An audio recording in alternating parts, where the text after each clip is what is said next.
Vurai mabhabho enu moenda kuActs 20 verse 35. Inoverenga ichiti, it is blessed to give than to receive.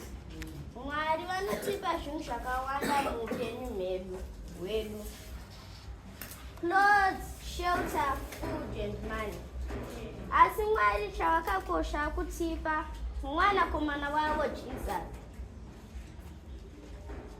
Tasvika panguva yekupa. Amen. Amen.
Brava tinokumbira kuti mutinamatiro zvikipo.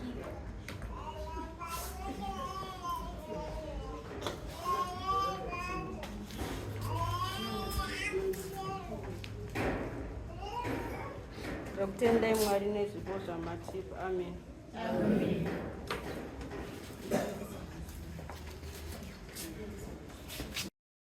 Church of Christ.